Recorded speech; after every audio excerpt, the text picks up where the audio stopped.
Roosters are clashing with the Grand Duke in the year of the Water Rabbit 2023. Now, does this really mean more drama, problems, separation, and broken relationships? Stay tuned to find out.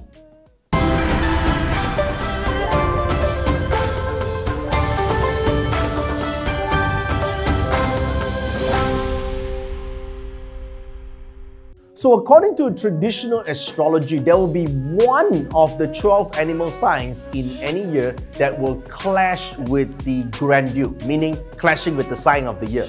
So in 2023, it's the year of the rabbit, and rabbit is in opposition with the rooster. Therefore, rooster is known as clashing with the Grand Duke, Fan Tai Sui or Fan Tai Sui. Okay, so now, in the traditional books, in almost all traditional Chinese astrologers will say if you are clashing with the Grand Duke, it's not good for your health, there's going to be a lot of obstacles, a lot of drama, a lot of problems, it's going to be a freaking bad year for you. But that's just a traditional view.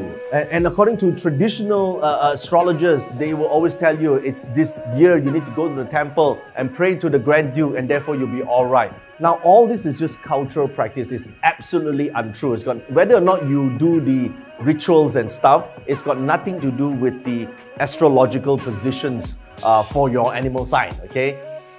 Offending the Grand Duke and clashing with the Grand Duke basically means big changes.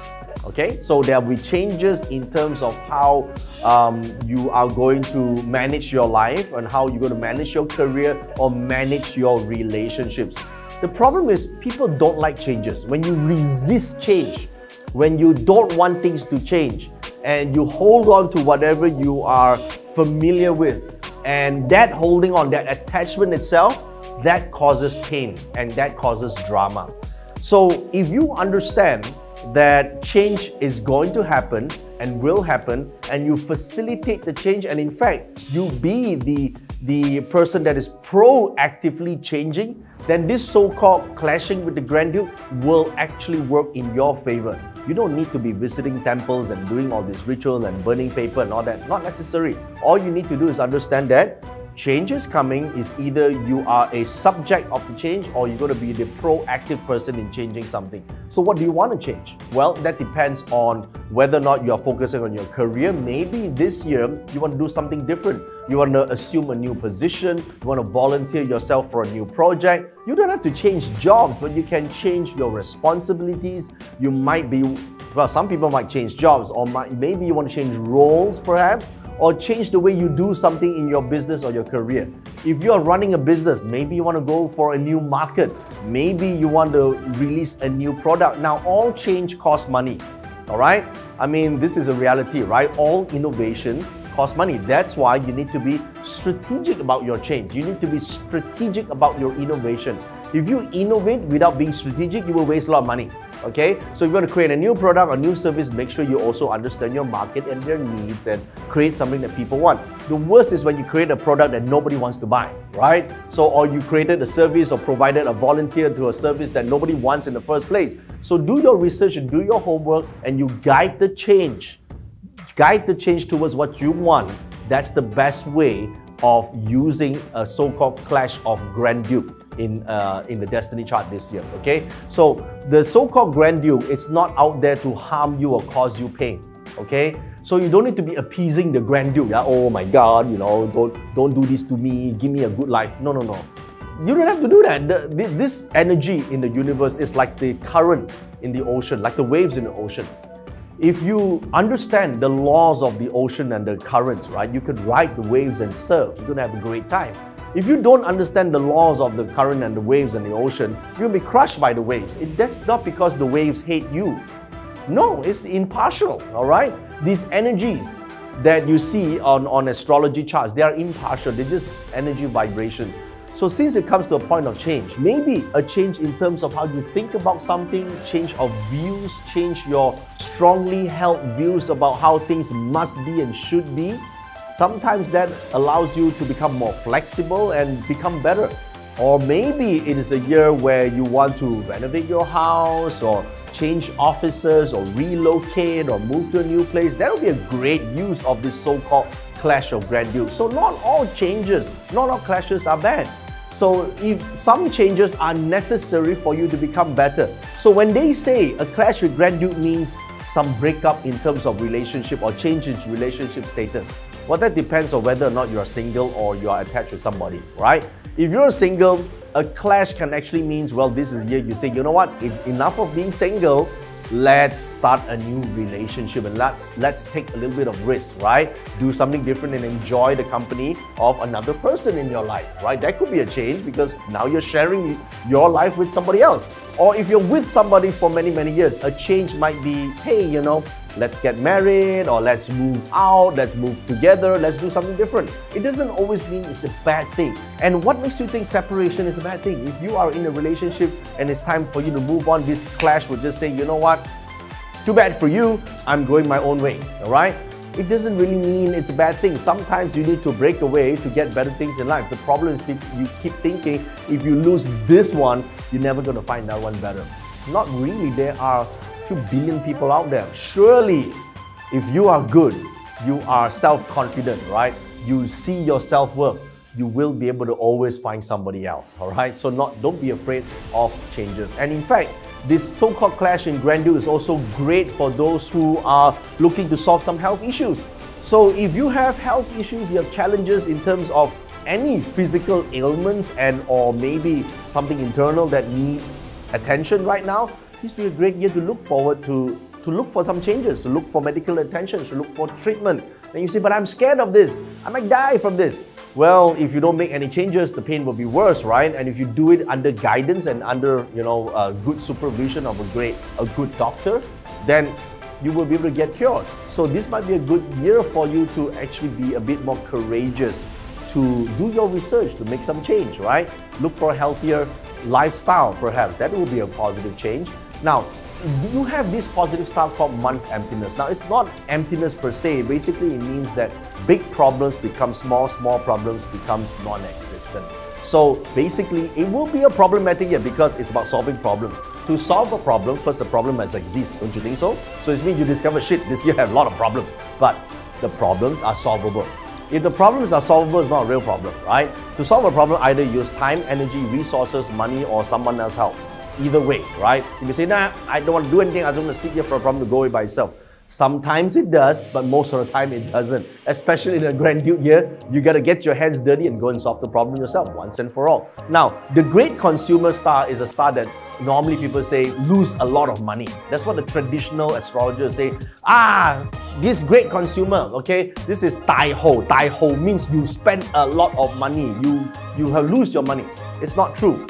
Spending money does not necessarily mean the value disappears, because you have used that in an intelligent way, if you guide it, to purchase something of value, to exchange something of value. Maybe it is an item, maybe it's an asset, maybe it's a skill set.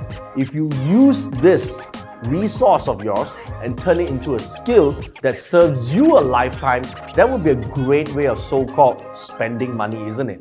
You think about it, if you don't and you allow the great concept, you try to save, you try to hog on to what you have, there will be many things asking you for money. House leaking, the floor cracking, your tires are punctured, the car needs fixing. Somehow you're going to spend it anyway. So what are you going to do? Why not channel that to learning a new skill? Why not channel that to building a relationship with someone important, for example, right? So, or maybe use that to support your kids, your parents or your friends. So many ways to do this. So convert one form of energy, which is wealth, into another form, which is skill set and relationships. That's also wealth. And also your health. Maybe you need to spend a little bit of money to improve your health overall. So why not do that? Or go on a holiday or vacation and see the world. Increase your experiences in life. So many things you could do. Now you may think, but there's a calamity star. There's going to be a lot of obstacles as well, because there's an obstacle star here. Are there going to be problems for me? The obstacles are there. Calamities are mistakes that people would make, but it doesn't really matter. Some mistakes and some obstacles are quite common, okay? Especially in a grandeur year, there's going to be some tripping and falling over time, right? But as long as you could get up, as long as you understand that changes involves cost, all right? There will be some costs, But if you plan this out on the long run and you understand the greater value that you're investing in yourself, then these costs will then actually turn out to be future profits for you, because now you're purchasing an experience, a skill set, or a relationship that has returns in life. So it's up to you to use that in a more sensible way. Okay, so don't be afraid of the so-called year breaker or clashing with grandeur. All right, now check this out. Okay, so you have the rooster can be in your year, month, day, or hour of birth. To find out where the rooster is in your chart, see the link that is on your screen right now or on the comment section. Go there and plot your full astrology chart and you can see where the rooster is. You might have a rooster somewhere in the other sections of your astrology chart, okay? So if the rooster is in your year of birth, it does indicate that many of your friends this year might need your help because they are looking for a job or might be tight on money, or they might have some challenges and problems because the clashing of the Grand Duke is in the year, and the year represents your network, your friends, not necessarily you. But if it's in your month of birth, the rooster is in your month of birth, it means your job, your career, your business goes through a big change. So that change could be self-initiated by you or imposed upon you. Well, if I were you, I would choose what I want to change instead of someone making me change, right? If someone makes me change, I'll be freaking uncomfortable, right? But if I choose to change, direct, be proactive in it, then the change will happen in my favor, all right? So if it's in a month of birth, represents your career or your job or your business. If it's the day of birth, this is a relationship status change. Don't think of a breakup first. And even if it's a breakup, not bad, isn't it, right? Sometimes listen, no good marriages or relationships ever end in divorce. I repeat that. No good marriages has ever ended in divorce. What does that mean? It means if you end up breaking up, that's because it was a bad relationship in the first place, all right? That's why you break up. So listen, this doesn't always mean it is bad. Sometimes a shake-up is important. Maybe your breakup, maybe it's time for you to confront. These are the boundaries and these are the things that you seek in a relationship, and this is what you want to change. And that's what the nature of the so-called year breaker is. It means change, right? And if it is in the hour above, it does mean selling of assets if you first own assets. You can't sell something you don't own in the first place, guys. All right. So if it's in the hour above, it means that previous investments, you have stocks or you have equity or you have assets that you want to change form, right? Change into cash or sell it to somebody else. There are changes in terms of what you own. And if you see that in the luck cycle, that means it's anywhere in the luck pillar, that could actually indicate that along the way there's sudden and abrupt changes in your plans. Sudden abrupt changes to the itinerary, sudden abrupt changes in terms of your workplace that is not directly related to you but indirectly related to you because you are there at that place at that time. Okay? Now, to read up more about this, go to the link that you see on the screen or on the comment section right now, and you can print your chart and also download the Triver's Guide, which obviously will guide you not just on the 12 animal signs but about the year of the water rabbit in its entirety. Okay? And if you find value in this video, don't forget to smash the like button and give it a thumbs up. And if you're not already subscribed to this channel, don't forget to click on the subscribe button and the bell notification button so that you will get notified whenever me and my team release a video about the Feng Shui astrology for 2023. And on behalf of myself and my team here, we'd like to wish you a happy, prosperous, and smooth sailing 2023.